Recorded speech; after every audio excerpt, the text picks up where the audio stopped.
Hello అండి, next collection వచ్చేసి మనందరం ఎంతగానో వెయిట్ చేస్తున్న నారాయణపేట డిజైన్ అన్నమాట.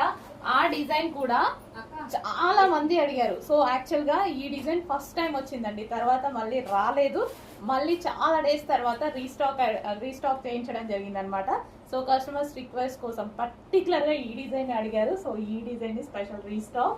అండ్ ఇంకో న్యూస్ ఏంటంటే ఈసారి ఆఫర్ కే తీసుకోవచ్చు, లాస్ట్ టైం తీసుకున్న ప్రైస్ కన్నా ఆఫర్ కి తీసుకోవచ్చు. అండ్ ఇది వచ్చేసి మనకి బ్లౌజ్ పార్ట్. చాలా మంచి కలర్ కాంబినేషన్స్ ఉంటాయి ఇందులో, చూడండి చాలా బాగుంటాయి. ఈ లెహెంగాస్ లో కలర్ కాంబినేషన్స్ చాలా సూపర్ గా ఉంటాయి. పర్టికులర్ ఈ డిజైన్ మీద చాలా డిమాండ్ ఉంది. సో అందులో కలర్స్ చూద్దాము. నెక్స్ట్ కలర్ వచ్చేసి వైన్ అండ్ గ్రీన్ కాంబినేషన్, చాలా సూపర్ గా ఉన్నాయండి. మంచి మంచి కలర్ కాంబినేషన్స్ విత్ బూటీస్. అండ్ బార్డర్ వచ్చేసి మనకి కాపర్ మిక్స్డ్ జరీ బార్డర్ వస్తుంది. సో దాని వల్ల ఈ లెహెంగాస్ చాలా బ్రైట్ గా కనిపిస్తాయి, బయట కూడా అంతే బ్రైట్ గా ఉన్నాయి. అండ్ ఇది